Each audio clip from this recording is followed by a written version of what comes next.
அவர்கள் தேவனை தரிசிப்பார்கள். கைகளை தட்டி ஆண்டவருக்கு ஒரு காணிக்கை செலுத்தலாம். இந்த நாளிலே மத்தேயு எழுதின சுவிசேஷம் 5ஆம் அதிகாரம் முழுவதையும் ஒரே நாள்ல மலை பிரசங்கத்தை தியானிக்க பதிலாக 5ஆம் அதிகாரம் வசனங்கள் 1-12 வரை நாம் தியானிக்க போகிறோம். சமீப நாட்களாக வேதத்தில் இருக்கக்கூடிய சிறப்பான பிரசங்கங்களை தியானித்து கொண்டு வருகிறோம். யோவான் ஸ்நானகனின் பிரசங்கம், ஸ்தேவானின் பிரசங்கம், பேதுருவின் பிரசங்கம், பவுலடிகளாரின் பிரசங்கம் என்று தியானித்து கொண்டு வந்த அந்த தொடர்ச்சியிலே இந்த நாளிலே பிரசங்கிகளுக்கெல்லாம் பிரசங்கி, போதகர்களுக்கெல்லாம் போதகர், ஆண்டவராகிய இயேசு கிறிஸ்துவினுடைய பிரசங்கத்தை தியானிக்க போகிறோம். ஹல்லேலூயா. இந்த சீன் உங்க முன்னால நான் கொண்டு வர விரும்புகிறேன். அந்த சீன், திரளான ஜனங்களை கண்டு அவர் மலையின் மேல் ஏறினார். அங்க ஏறி அங்க ஒரு இடம், ஒரு பாறை ஒண்ணு இருந்துச்சு, அது மேல உட்கார்ந்தார். சீஷர்கள் அவரிடத்துல வந்தார்கள். இப்ப மலை மேல, பாதி மலையில ஒரு பாறை மேல இயேசுநாதர் உட்கார்ந்துக்கிறாரு. கீழே ஃபுல்லா ஜனங்க, மலை அடிவாரத்துல ஜனங்க, திரளான ஜனங்கள். இந்த சீக்வன்ஸை சரியா படிச்சு பார்த்தா இந்த மலை பிரசங்கத்துக்கு அப்புறம் தான் இயேசுநாதர் 5 அப்பம் 2 மீன் 5000 பேரு குத்தாரு போல தெரியுது. அப்படின்னா ஒரு பெரிய கிரௌடு, திரளான ஜனக்கூட்டம். அவருடைய சீஷர்கள் அவரிடத்துல வந்தார்கள். வந்தபோது அவர் உபதேசித்து சொன்னது என்னவென்றால், 2ஆம் வசனத்துல இயேசுநாதருடைய பிரசங்கம் என்னவென்றால், இயேசுநாதர் உபதேசித்தது சொன்னது என்னவென்றால் என்று இந்த மலை பிரசங்கத்தை மத்தேயு எழுதுகிறார். லூக்கா கூட இதை எழுதியிருக்கிறார். அவர் மலை பிரசங்கம் என்று சொல்லி பெயர் வைக்காமல் அவருடைய உபதேசமாக லூக்கா இதை ஏறத்தாழ இங்க இருக்கிறதை லூக்காவும் எழுதியிருக்கிறார். அடுத்து இந்த மலை பிரசங்கம் 5, 6, 7 ஆகிய 3 அதிகாரங்களில நம்முடைய வாழ்க்கையில என்னெல்லாம் செய்யணும், என்னெல்லாம் செய்யக்கூடாதுன்னு இந்த முழு ஆதியாகமம் முதற்கொண்டு வெளிப்படுத்தின விசேஷம் வரையில என்ன இருக்குதோ அது அத்தனையும் இந்த 3 அதிகாரத்தில் இருக்கிறது.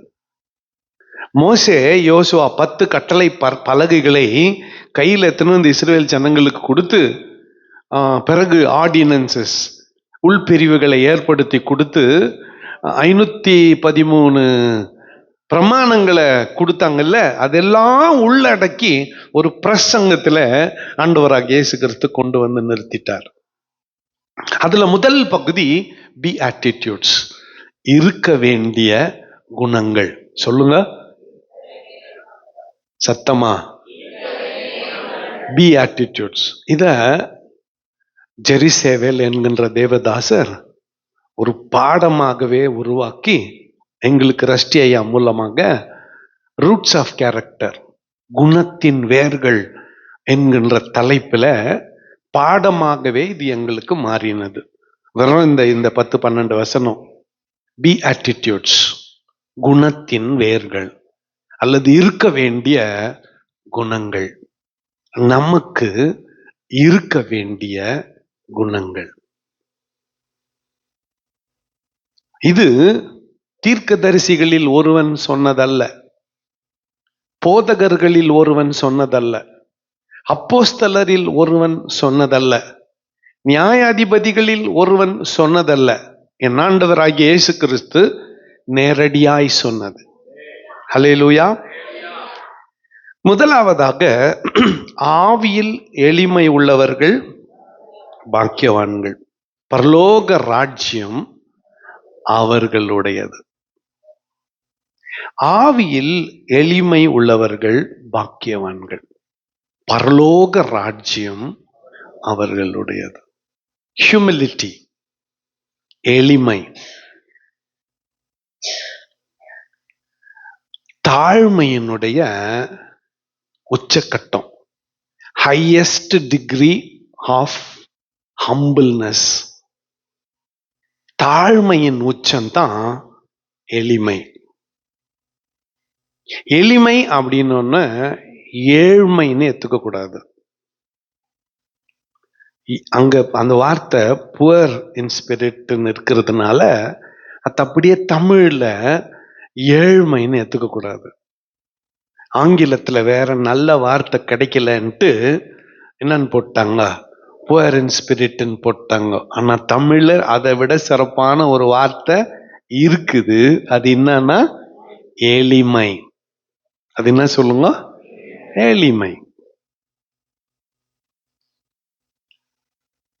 ஆவியில் எளிமை உள்ளவர்கள் பாக்கியவான்கள், பரலோக ராஜ்யம் அவர்களுடையது.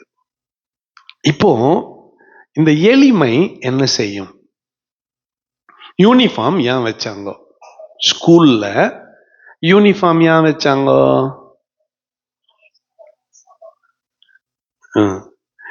ஏழை எளிய மக்கள் பழைய துணி போட்டுன்னு வரலாம், பணக்காரர்கள் கோட்டும் சூட்டுமா வரலாம்.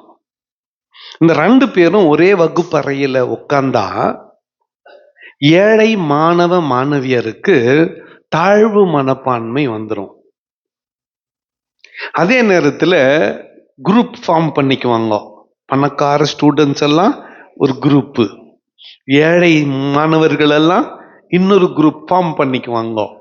அது நல்லதில்லை. ஆகவே யூனிஃபார்ம் அப்படிங்கிற ஒன்றை அறிமுகப்படுத்தினாங்க.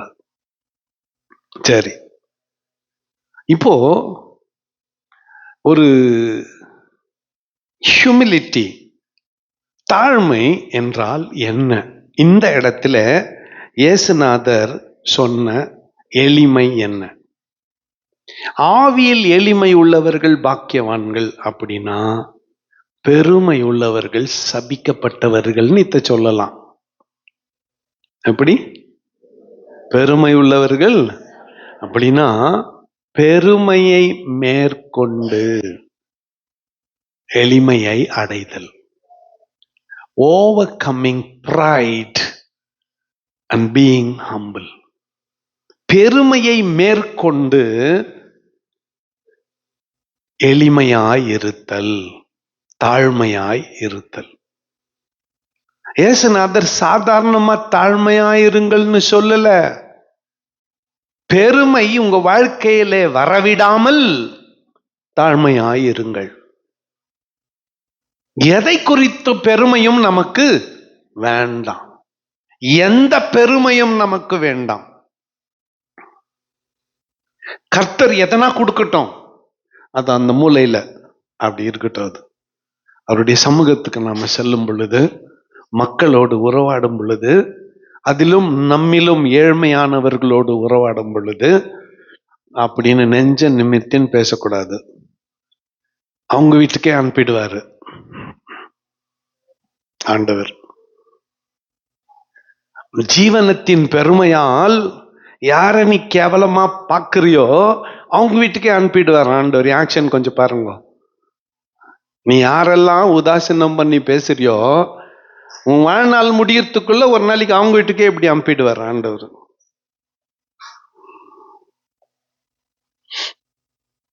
பெருமையா பேசி என்னத்தை சம்பாதிக்க போறோம்? பெருமையா நடந்து என்ன சம்பாதிக்க போறோம்? என்னத்தை ஆதாயப்படுத்த போறோம்? என்னத்தை எத்தனை போறோம்? என்னத்தை எத்தனை போறோம்? அது ஒரு பிசாசு. பெருமை என்பது ஒரு பிசாசு. அது உன்னை பரலோகத்துக்கு போக விடாது, புச்சின்னு இழுக்கும். சென்னையில மீட்டிங்க்கு போனல, அந்த பிஷப் என்ன அறிமுகப்படுத்துறதுக்கு முன்னால ஒரு 5 நிமிஷம் பேசினாரு. அப்போ குட்டி சாத்தானும் இன்னொரு பேய் பேர் சொன்னாரு. ரெண்டும் ஒரே நேரத்துல தோத்துச்சான் இவரை. நானும் பாக்குறேன், நம்ம கிட்ட யார் மாட்ட மாட்டேன். ஒரு பேய் சோத்திரம் ஆண்டவர். அநேக ஊழியக்காரர்கள் பேய் ஓட்டுறது அவங்க சொல்ல கேள்விப்பட்டிருக்கிறேன். நம்ம லைஃப்ல நானே பெரிய பேய் மாறிக்குது. உங்களெல்லாம் சொன்னா கோச்சிக்குவீங்க. நானே பெரிய பேய். அதனால எந்த சின்ன பேயும் நம்ம மினிஸ்ட்ரியில வரல. நம்மள நோக்கி ஒரு பிசாசும் வரல. சரி, ஆனா நம்ம கூடவே ஒரு பிசாசுக்குது, பெருமைன்ற பிசாசு. அது அவனை பரலோகத்தை பக்கம் எட்டி பார்க்க கூட விடாது. எத்தனை பேருக்குதோ இங்க அதை விட்டு போறீங்களா? இன்னைக்கு சர்ச்சு முடிச்சுட்டு வீட்டுக்கு போறப்போ கூடவே எத்தனை போறீங்களான்னு உங்ககிட்ட தான் வெளிச்சம். கூடவே எத்தனை போனீங்கன்னா நேரம் எங்க பெருமை உள்ளவர்கள் நேரம் எங்க போவாங்க? பேதுரு என்ன சொன்னாரு? பெருமை உள்ளவனுக்கு கர்த்தர் எதிர்த்து நிக்கிறவர் கூட சேர்த்துக்குவாரா பரலோகத்துக்கு? ஒன்ன தாழ்மை உள்ளவனுக்கோ அங்க எளிமை உள்ளவனுக்கோ கிருபை அளிக்கிறார். அப்போ பெருமையை மேற்கொண்ட எளிமை நமக்கு வேண்டும். பெருமையை மேற்கொண்ட எளிமை. இப்ப நான் ஒரு இடத்துக்கு போறேன், அங்க இருக்கிறவங்க எல்லாம் ஏழைகளா இருந்தா கோட் சூட் போட்டு நாங்க போகக்கூடாது. நான் அங்க இருக்கிறவங்க எல்லாம் ஏழைகளா இருந்தா அந்த இடத்துல நான் போறப்போ மிக சாதாரணமா ட்ரெஸ் போட்டுன்னு போகணும். ஏன்னா அங்க இருக்கிறவங்க எல்லாம் யாரு? ஏழைகள். என்ன நான் மிடுக்கா ட்ரெஸ் பண்ணு போனதை பார்த்தது அவங்களுக்குள்ள என்ன வரும்? ரெண்டு வரும். ஒன்னு பொறாமை வரும், இன்னொன்னு தாழ்மை மனப்பான்மை வரும். அதுக்கு நான் என்ன பண்ணக்கூடாது? இடம் கொடுக்க கூடாது. ஒரு சாதாரண ட்ரெஸ் இல்ல, அப்புறம் அதுக்கு மேல எத்தனையோ விஷயங்கள் இருக்கிறது. ஆகவே ஃபர்ஸ்ட் நாம செய்ய வேண்டியது முதல் பெருமையை மேற்கொண்டு ஆவியில் எளிமை உள்ளவர்களாய் மாற வேண்டும். ஒரு அல்லேலூயா சொல்லுங்க. 5ஆம் வசனத்தை வாசிக்கலாம். சாந்த குணமுள்ளவர்கள் பாக்கியவான்கள், அவர்கள் பூமியை சுதந்தரித்துக் கொள்வார்கள். 2வது சாந்த குணம். பைபிள்ல யாருக்கு சாந்த குணம் இருந்துச்சு? வெரி குட், மோசேக்கு. யாருக்கு இருந்துச்சு? மோசேக்கு இருந்துச்சு. மோசே நினைச்சிருந்தா எகிப்தினுடைய மொத்த வெள்ளியையும் பொன்னையும் கொள்ளையிட்டிருக்கலாம். நேரா பார்வோன் அரண்மனைக்கே போய் இவனுக்கு வேண்டிய அளவுக்கு தங்கத்தை மூட்டை கட்டி எடுத்துன்னு வந்திருக்கலாம். 40 வருஷம் அங்கத்தான் வாழ்ந்தவன் அவன். ஆனா அன்று ராத்திரி பஸ்கா அன்று இரவு அவன் வெள்ளியையும் பொன்னையும் தேடின்னு போல யோசேப்பனுடைய எலும்புகளை தேடின்னு போனான். ஆண்டவரே சாட்சி கொடுத்தார் இவனை குறித்து, என் வீட்டில் எங்கும் உண்மை உள்ளவன். அங்கு பயன்படுத்தப்பட்டிருக்கிற வார்த்தை சாந்த குணம் உள்ளவன். ஹல்லேலூயா.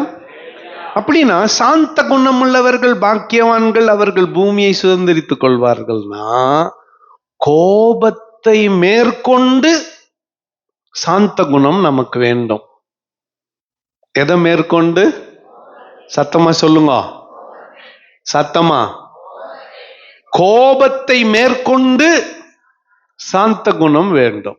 ஃபர்ஸ்ட் நீ கோபப்படுறதுக்கு முன்னால உன் கோபம் நியாயமான ஒரு கேள்வி கேளு. சத்தியமா எந்த கோபத்துல நியாயம் இருக்காது. நியாயம் இருந்தா கோபம் வராது. நெக்ஸ்ட் ஸ்டெப் புரியுதா? நான் சொல்றது புரியுதா? கோபம் வராது நியாயம் இருந்தா. இப்போ சாந்த குணம் உள்ளவர்கள் பாக்கியவான்கள், அவர்களுக்கு கிடைக்கக்கூடிய பரிசு அவர்கள் பூமியை சுதந்தரித்துக் கொள்வார்கள். நம்மை குறித்து சாந்த குணம் உள்ளவன் என்று சாட்சி சொல்ல முடியுமா? இந்த உலகம் சாட்சி சொல்லுமா? இவன் சாந்த குணம் உள்ளவன், he was meek அப்படின்னு சொல்லுவாங்களா? பஜேரின்னு சொல்லுவாங்களா? வாயாடன் வாயாடின்னு சொல்லுவாங்களா, வம்புக்காரன் வம்புக்காரின்னு சொல்லுவாங்களா, அவகிட்ட பேசி ஜெயிக்க முடியாதுன்னு சொல்லுவாங்களா, ஐயோ அவ வாயிலையா நிக்கிறதுன்னு சொல்லுவாங்களா, ஐயோ சண்டைக்காரின்னு சொல்லுவாங்களா, உன்ன என்ன சொல்லுவாங்க? அன்புள்ள ஆண்டவரே, என்ன சொல்லுவாங்க தெரியலையே. கோபத்தை மேற்கொண்டு நானும் ஆண்டவரே சாந்த குணம் அடைய எனக்கு உதவி செய்யும். சொல்லுங்க இந்த ஜபத்தை. ஆண்டவரே, கோபத்தை மேற்கொண்டு சாந்த குணத்தை அடைய உதவி செய்யும். உண்மையா சொல்லியிருந்தீங்கன்னா தப்பிச்சிங்க, இல்லைன்னா பூமியில சரங்கா நிலம் கூட கிடைக்காது உங்களுக்கு. ஒரு அடி கூட கிடைக்காது. சாந்த குணமுள்ளவர்கள் பாக்கியவான்கள், அவர்கள் பூமியை சுதந்தரித்துக் கொள்வார்கள். கோபத்தால நாம ஒண்ணுமே ஜெயிக்க முடியாது, இழப்போம். கோபத்தால நமக்கு நஷ்டம்தான். ஏன் உறவுகளோட கோவப்பட்டா அந்த உறவு போச்சு, நண்பர்களோட கோவப்பட்டா அந்த ஃப்ரெண்ட்ஷிப் போச்சு, சபையில் எப்பவுமே கோவப்பட்டா விசுவாசிங்க போச்சு. ரொம்ப குத்துதா? ஏசுநாதர் பிரசங்கமாச்சே, வேற என்ன கொஞ்சமா? அப்படித்தான் இருக்கும். யோவான் இல்ல, மனம் திரும்புங்கள் தேவனுடைய ராஜ்யம் சமீபமாக இருக்கிறது அப்படின்றதுக்கு இவர் யாரு? ஏசுநாதர். அவரு சும்மாவா? வாழைப்பழத்துல ஊசியா இருக்கிற மாதிரி இறக்கிட்டார் பாரு. சாந்த குணம் உள்ளவர்கள் பாக்கியவன், அவர்கள் பூமியை சுதந்தரித்துக் கொள்வார்கள். அடுத்து 7ஆம் வசனத்தை வாசிக்கலாம். எல்லாம் சேர்ந்து வாசிக்கலாம். எல்லாம் சேர்ந்து ஒரு முறை வாசிக்கலாம்.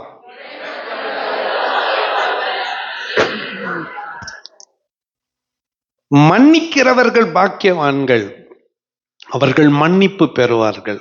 இந்த இரக்க குணம், forgiveness,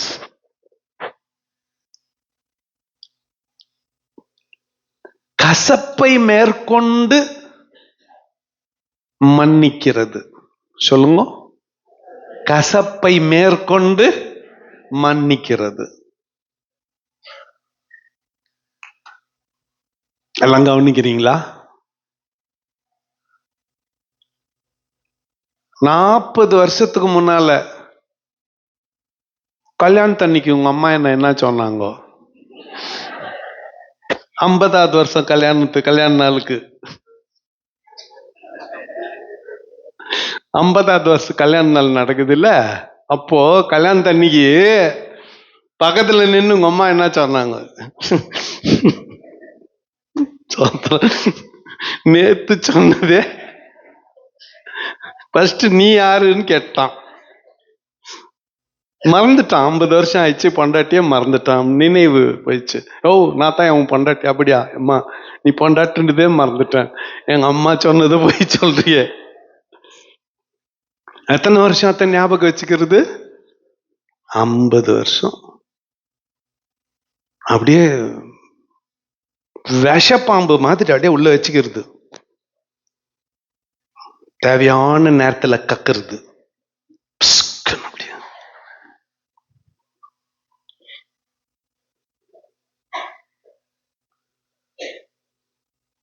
குற்றம் பார்ப்பின் சுற்றம் இல்லை.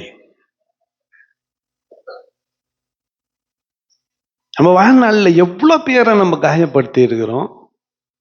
நம்மள நிறைய பேர் காயப்படுத்தி இருக்கிறாங்க. காலம் என்ற ஒரு மருந்து இருக்கிறது, அது ஆற்ற அனுமதிக்கணும். கொஞ்ச நாள் பிடிச்சி வச்சுக்கணுமா, அப்புறம் விட்டுறணும். நான் கூட அப்படித்தான் சொல்லுக்கு சொல்லு பேசின்னு இருந்தேன். கொரோனாக்கு அப்புறம் நீங்க கவனிச்சு பார்த்தீங்கன்னா, கொரோனாக்கு முன்னால இல்ல கொரோனா டைம்ல கூட அப்படியே எங்க அம்மாவை கூட ரொம்ப பேசிட்டேன். இப்பெல்லாம் பேசக்கூடாதுன்னு முன்னாயிட்டுன்னா அந்த மக்கம் என்கிட்ட பேசவே மாட்டேன்று. நம்ம வாயில தான் வாஸ்து சரியில்லையே. நம்ம எதனா நல்லது சொல்ல போனா கூட என்னவா மாறிடுது, தப்பா போயிடுது. இப்படி சொன்னிய, ஆமா சொன்னாங்க, என்ன இப்போ அதான் போயிடுச்சு. எப்போ? 20 வருஷத்துக்கு முன்னால, 10 வருஷத்துக்கு முன்னால. இப்ப என்ன? இப்ப என்ன? அது தூக்கி அப்படி தூர விசிறடி, லகுவாக்கிக்கொள். துணி அழுக்காயிடுச்சு, என்ன பண்றீங்க சொல்லுங்க, என்ன பண்றீங்க? துவைச்சு காய போட்டு ஐரன் பண்ணி மாட்டிக்கினீங்க. துவைச்சதும் அதுல இருந்து அழுக்கு போயிடுச்சு. அந்த மாதிரி யாரோ நம்மளை காயப்பத்தி ஒரு வார்த்தை சொல்லி இருந்தா கூட அத்த மனசுலயே குரோதமா வச்சுன்னு கூடாது, உதறிட்டு போயிடணும். நம்ம இருதயத்தை லகுவா வச்சுக்கணும், ஃப்ரீயா வச்சுக்கணும். இது சந்தோஷமா வாழ ஒரு ஒரு அடிப்படை. நல்லா சொல்றேன் கேளுங்க. நம்ம சந்தோஷமா வாழ, நம்ம நிம்மதியா வாழ ஒரு அடிப்படை. இதுவே தனி கிளாஸ். ஒரு 5000 ரூபாய் ஃபீஸ் கட்டி படிக்கணும் நீங்க. இதெல்லாம் கிரேட் விஸ்டம், கிரேட் விஸ்டம். காசு கொடுத்தா இது கிடைக்காது. Great wisdom. ஒருத்தர் மேல கோபமா இருந்தா நான் என்ன சாதிக்க போறேன்? என்ன சாதிக்க போறேன்? ஆமா, இப்படி சொல்லிட்டாங்க தான், இப்படி செஞ்சுட்டாங்க தான் ஆச்சு. என்ன சூழ்நிலையில சொன்னாங்களோ, என்ன மன்னனி, அவங்க சைடு நியாயம் என்னவோ யாருக்கு தெரியும், அவங்க எப்படியோ. இது சரியா இருக்கும். இது எக்ஸாம்பிள் சொல்றதுக்கு, எங்க அப்பாக்கு நான் என்ன தொல்லை குத்தனும் அது 20 டைம்ஸ், அவனால 10 டைம்ஸ், அவனால 10 டைம்ஸ் திரும்ப அனுபவிச்சுங்கிறான். சத்தியம் இது. ஒரு நாள் ராத்திரி 5 லைட்ஸ் வழியா எங்க அப்பா வந்துக்கிறாரு. டவுனுக்கு எங்கேயோ போயிட்டு வந்துக்கிறாரு. நான் ஒரு ஹீரோ ஹோண்டா சிடி 100 வண்டி வச்சிருந்தேன். அந்த வண்டியில போன ஒருத்தர் ஆக்சிடென்ட்ல செத்துட்டுக்கிறாரு. எங்க அப்பா அந்த வண்டியை பார்த்துட்டு இருக்கிறாரு. போன் அடிச்சாரு, எங்க அப்பாக்குறாரு. மாமியார் வீட்டுல இருந்தேன். நம்மளுக்கு போய் சரியா சொல்ல தெரியல, டவுன்ல இருக்கிறேன்னு சொல்லிக்கணும், வீட்டுல தங்குறேன்ட்டு. இப்போ அவரு அடப்பா நம்ம புள்ள இல்லை ஃபர்ஸ்ட். நெக்ஸ்ட் என்ன தோணும்னா, நம்ம புள்ளைய பார்த்தோன்னு நேரம் வீட்டுக்கு வந்தார். நான் எங்க வீட்டுல இருக்கிறேன். வீட்டுல இருந்து திரும்ப போன் அடிக்கிறார், எங்க பாக்குறேன், இங்க தான் கீழ் லைன்ல இருக்கிறேன்னாரு. 1 மாசம் கோச்சிக்கினாரு, பேசல என்கிட்ட. சர்ச்சில் வந்தது அங்கத்தான் மூஞ்சி தூக்கின்னு உக்காந்துப்பாரு. இனத்து கோவப்பட்டான்னு கொஞ்ச நாளா எனக்கு புரியல. அப்புறம் ஒரு 20 நாள் கழிச்சு தெரிஞ்சிச்சு அந்த தகப்பனுடைய ஃபீலிங்கு. ரைட்டா? எங்க அப்பாக்கு நான் எவ்வளவு துக்கத்தை ஏற்படுத்தணும். 10 டைம்ஸ் இவனும், 10 டைம்ஸ் அதோ அவனும். எங்க காண ஆளு கொடுக்குறாங்க. எங்க அப்பாவை என் பின்னால சூதாடுற இடத்துல நான் ஓட விடல. குஷ்டி எங்கன்னா உழுந்து நின்று எங்க அப்பா என்ன தூக்கின்னு வரல. சண்டை போட்டு என்ன பெயில் எடுக்கிறதுக்கு எங்க அப்பா வரல. இப்படி ஒழுக்கமா வாழ்ந்த நானே அவரை காயப்படுத்திக்கிறேன். எனக்கே 10 மடங்கு திருப்பி குத்துன்னுக்கிறார் ஆண்டவர். ஞாபகம் வச்சுக்கோங்க. எல்லாம் இங்க காணும். சிலர் தேடணும் மூஞ்ச, சிலர் மூஞ்சி தேடணும். ஜோசப் பக்கத்தில் இருக்கிறவர் என்ன பார்க்க சொல்லு. Are you there? சும்மா கையாட்டு. வராந்தி பின்னால உனக்கு 4 பிறக்கும், 40 டைம் அனுபவிப்பாய். இன்னைக்கு உங்க பெற்றோருக்கு நீ என்ன துக்கத்தை ஏற்படுத்துறியோ அது 40 மடங்கு நீ அனுபவிப்ப. என்னடா இதாண்டவரே சோத்திரமாப்பா. இதுக்குத்தான் அவருடைய வார்த்தை அப்படித்தான். கசப்ப மனசுல வச்சுக்கிட்டு புழுங்காதீங்க, விட்டு தள்ளுங்க. அது கொப்பளம் மாதிரி. கசப்பு கொப்பளம் மாதிரி வந்துச்சா நல்லா அழுத்தி சீழை எடுத்து வெட்டி சாய்ச்சிட்டு முலாம் போட்டு எண்ணெய் போட்டு போயிடாங்க. இருந்த இடமே தெரியாது. அதையே பார்த்துனுக்கு அதிகம் வேற இடத்துல வரும், நீ பார்க்க முடியாத இடத்துல வரும். வேணாம், கசப்பு உனக்கு நல்லது இல்ல, சீக்கிரம் கொண்டு போய் கல்லறையில சேர்த்துறோம். கசப்பு வேண்டாம், யார் மேலேயும் வேண்டாம். ஆமா, மனிதர்கள் காயப்படுத்துவார்கள். இவங்க கிட்ட இதுதான் எதிர்பார்க்கணும், இவங்க கிட்ட இதை எதிர்பார்க்க கூடாதுன்னு உனக்கு தெரியணும். யாருக்கிட்ட என்ன எதிர்பார்க்கணும்னு உனக்கு தெரியணும். இன்னுமா கத்துக்கல, இன்னுமா தெரியல. எங்க அப்பா இவ்வளவுதான், எங்க அம்மா இவ்வளவுதான், எங்க அண்ணன் இவ்வளவுதான், எங்க தம்பி இவ்வளவுதான், என் தங்கச்சி இவ்வளவுதான், இவங்க இவ்வளவுதான். புரிஞ்சுக்கோ, அவங்க அவ்வளவுதான், அவங்க பர்சனாலிட்டி முடிஞ்சிடுச்சு. ரெஸ்பெக்ட் தேர் பர்சனாலிட்டி. அவங்க அவ்வளவுதான். என்னால சொல்ல முடியும், எங்க தம்பிங்க ஒருத்தரையும் சொல்ல முடியும், எங்க தங்கச்சிங்க ஒருத்தரையும் சொல்ல முடியும், இவ்வளவுதான். அதை மீறி அவங்ககிட்ட எதிர்பார்த்தா தப்பு எந்து அவனது இல்லை, அது அவன் பர்சனாலிட்டி, முடிஞ்சிருச்சு. அதுக்கு இப்படி சொன்னானே என்னத்துக்கு? நீயும் சீக்கிரம் போய் சேரணும், அவங்க சாவுல நின்று அழுவணுமா? வேணாம், ஃப்ரீ ஆயிரு. கசப்பை மேற்கொண்டு மன்னிக்கிற சுவாபத்தை அடையுங்கள். ஒரு ஆள் இல்லையா சொல்லுங்க. இன்னும் சந்தோஷமாக்குறவங்க மட்டும் ஒரு ஆள் இல்லையா சொல்லிடுங்க. லாஸ்டா முடிச்சிடையான்னு சொல்றியா அம்மா? டைம் ஆயிட்டு இருக்குது அம்மாக்கு வேலைக்கு. ஓகே, லாஸ்டா முடிச்சிட்டேன்.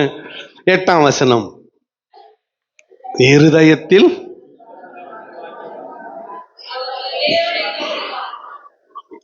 இருதயத்தில் சுத்தமுள்ளவர்கள் அவர்கள் தேவனை தரிசிப்பார்கள். Overcoming guilty, having clear conscience. சுத்த மனசாட்சி. குற்ற மனசாட்சியை மேற்கொண்டு அடைகிற சுத்த மனசாட்சி. கவனிக்கிறீங்களா? முடிச்சிடுறேன். வந்தப்ப யாரும் டைம் பார்க்கல, இப்ப மட்டும் டைம் பார்க்குறீங்க. வந்தப்ப டைம் பார்த்திருந்தா போறப்ப டைம் பார்க்க வேண்டிய அவசியம் இல்லை. வந்தப்ப நீ பார்க்கலையே. ஓகே, குற்ற மனசாட்சிய மனசுல வச்சுக்க கூடாது. முன்னால கசப்பை வச்சுக்க கூடாதுன்னு சொன்னல, இப்ப எதை வச்சுக்க கூடாது? குற்ற மனசாட்சிய வச்சுக்க கூடாது. இது தப்புன்னு தெரிஞ்சுச்சா? ஒரு மனிதனுக்கு விரோதமாய் அந்த தவறை செய்திருந்தால் அந்த மனுஷங்கிட்ட மன்னிப்பு. தேவனுக்கு விரோதமா அந்த தவறை செய்திருந்தால் ஆண்டவர்கிட்ட மன்னிப்பு. போய் அறிக்கை பண்ணி விட்டுட்டு சுத்த மனசாட்சியை அடைய வேண்டும். Keep a clear conscience. இருதயத்தில் சுத்தமுள்ளவர்கள் பாக்கியவான்கள் அவர்கள். இது ரொம்ப டெக்னிக்கல் விஷயம். பேதுரு தொடங்கி, ஏன் பேதுரு சொல்றேன்னா, ஒருத்தன் பக்கத்துல எந்த ஒரு இது கேட்டப்போ, இன்றைக்கு பிறக்கிற குழந்தை வரையிலும் ஆண்டவரை ஒருத்தரும் தரிசிக்கல. இந்த ரூம்ல ஒரு 150 பேர் இருக்கிறோமா? எத்தனை பேர் ஆண்டவரை முகமுகமா பார்த்துக்கிறீங்க? கை தூக்குங்க. ஏன் விசாரிச்சுக்கினீங்களா? இப்படித்தான் பாஸ்டர்ஸ் மீட்டிங்ல கேட்டா ஒரு 4-5 பேர் கை தூக்குனாருங்க இங்க அப்படின்னா எல்லாம் கையும் கிட போயிடுச்சு. ஏன்னா இந்த வசனம் என்ன சொல்லுதுன்னா, இருதயத்தில் சுத்தம் உள்ளவர்கள் அவர்கள். அப்போ ஒருத்தன் தேவனை தரிசிக்கலன்னா என்ன அர்த்தம்? இருதயத்துல சுத்தம் இல்லைன்னு அர்த்தம். அப்போ ஆண்டவர் சொல்றாரு, இந்த குற்ற மனசாட்சியை எடுத்து போட்டுட்டு சுத்த மனசாட்சியை அடையுங்கள், அப்பொழுது என்ன பாப்பீங்கன்னு சொல்றாரு. ஹல்லேலூயா.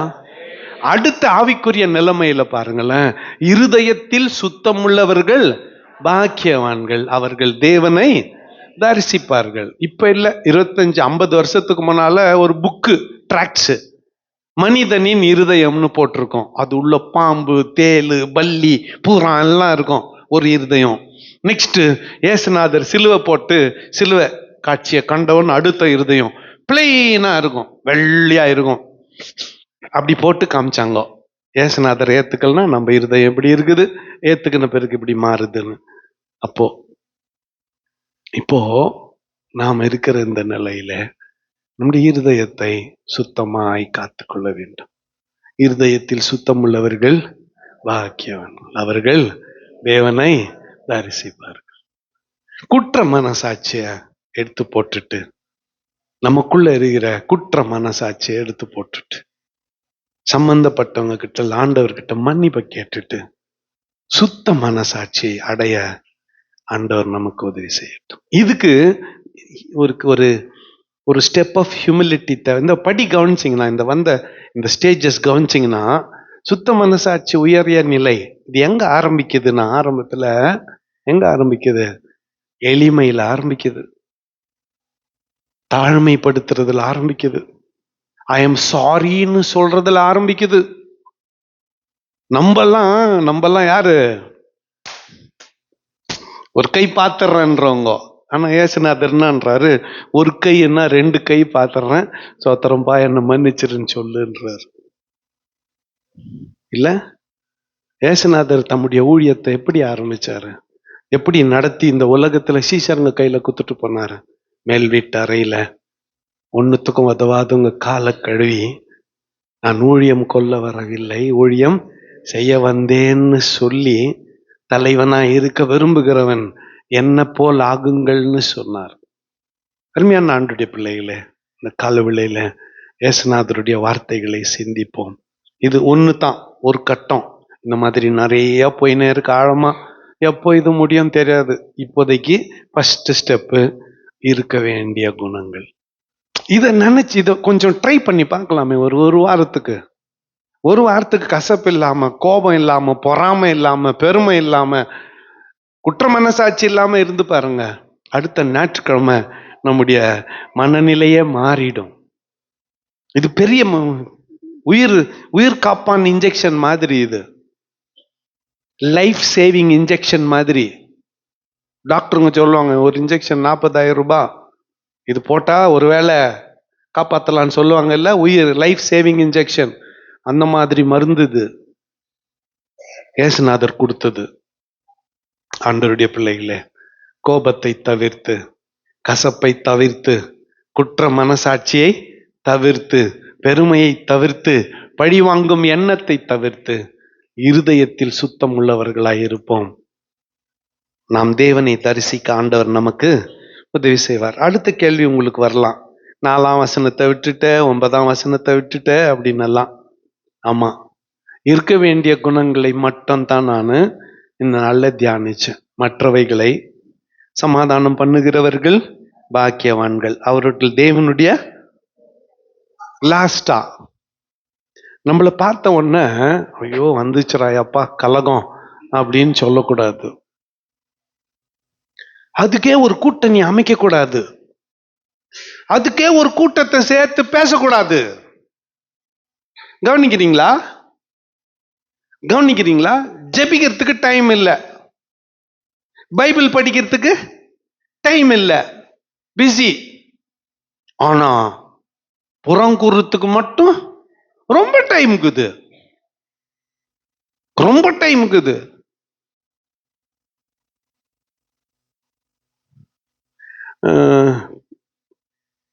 அவன் பேர் கொஞ்சம் சொல்லுமா, மறந்துட்டாத அவன். அந்த லாஸ்ட் ஆளு இந்த ரூம்ல, டைட்டஸ், சின்ன புள்ள. அவனை பத்தி நான் பேசினா எனக்கு என்ன வரப்போகுது? இதோ ராஜன் மகன் அடங்கல தான். இப்போ டேய் செல்லம் அமைதியா இருறா செல்லம், முடிஞ்சிச்சு. அப்படியே மனசுல வச்சுக்கிறது. வீட்டுக்கு வந்தோன்னா, பெத்தியா ராஜன் புள்ள ஒழுங்கா நடந்துச்சா, பெத்தியா டைட்டஸ் எப்படி இருந்துச்சு, பெத்தியா ராவெல்லாம் இத்தியா பேசுறது.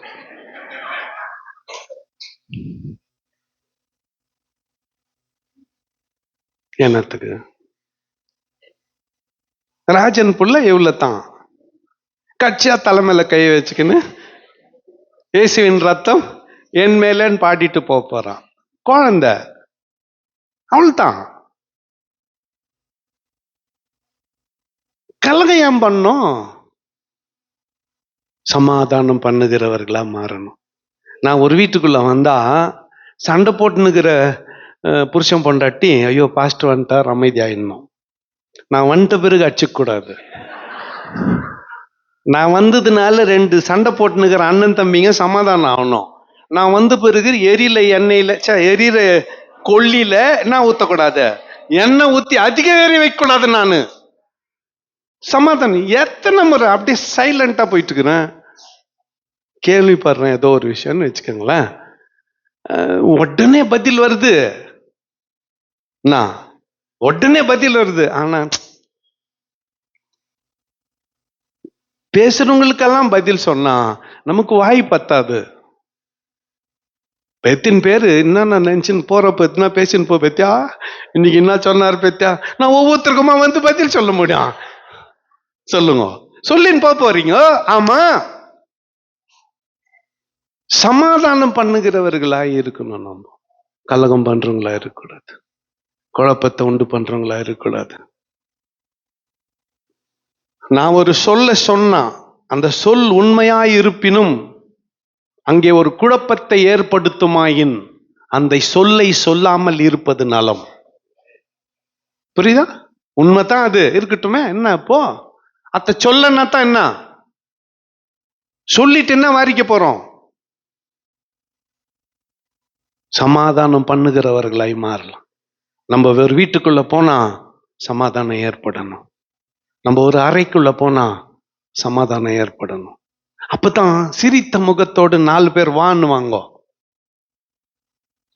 8 பேர் கூப்பிட்டுக்கிறாங்க கிறிஸ்துமஸ் டிசம்பர்ல சென்னையில. 8 இன்விடேஷன். அதுல நேத்து ஒருத்தர் போன் பண்ணா, 2 வருஷத்துக்கு முன்னாலே நீ ப்ராமிஸ் பண்ண, இந்த வருஷம் மரியாதையா வந்துருன்றார். சரி வரேன் ஐயான்ட்டேன். என்னத்துக்கு வரவேற்பு? நம்ம போனா சமாதானமான 4 வார்த்தை, கேட்பதற்கு இனிமையா நம்பிக்கையூட்டும் 4 வார்த்தை, அதுக்கு தான். வேற என்ன? நம்ம போனா சமாதானம் ஏற்பட வேண்டும். உங்க பேரை சொல்லி இவங்க உங்க வீட்டுக்குள்ள வந்தா கலகம்னு பேரா சமாதானம்னு பேரா நீங்களே முடிவு எடுத்துக்கணும். நான் யாரு உங்களை நியாயம் தீக்கும்? நீங்களே முடிவு எடுத்துக்கணும். என்ன சொல்லிச்சு தெரியுமா? நீ கவனிக்கல, அந்த சண்டையில நீ கவனிக்கல, ஆனா நான் கவனிச்சேன். உன்னை எப்படி சொல்லிச்சு தெரியுமா? எதுக்கு இந்த வேலை உனக்கு? ரொம்ப என்ஜாய் பண்றவங்க எல்லாம் பண்ணிக்கிறீங்க. இத தெரிஞ்சு நம்மளுக்கு அது என்னன்னு we know what it is. கோபமா நான் பேசினுக்கிறப்போ கேட்டவங்க கூட ஒரு வார்த்தை காதல உயிச்சு, இன்னொரு வார்த்தை உயில, உயாத வார்த்தையை சொல்லி கொடுக்கறது. இப்படி சொன்னாங்க தெரியுமா? நீ கோபத்துல கவனிக்கல. எதுக்கு இந்த வேலை, எதுக்கு இந்த வேலை? ஐயா அப்படி சொல்ல, அப்படி அந்த அர்த்தத்துல சொல்ல, கோபத்துல சொல்லிட்டாங்க விடுன்னு. சமாதானம் பண்ணுகிறவர்களாய் மாற வேண்டும். இயேசுநாதருடைய ஜீவ வார்த்தை இது. உண்மையா சத்தியமான ஜீவ வார்த்தை. ஒண்ணு கூட மனுஷனால் பிணைக்கப்பட்ட வார்த்தைகள் கிடையாது. இது கர்த்தருடைய வார்த்தைகள். கேட்டீங்க, அதன்படி செய்யுங்க, கர்த்தர் உங்களை ஆசீர்வதிப்பார். கண்களை மூடி நாம் ஜெபம் செய்வோம். கண்களை மூடி கர்த்தரை நோக்கி பார்ப்போம். ஆவிலே ஏவப்பட்ட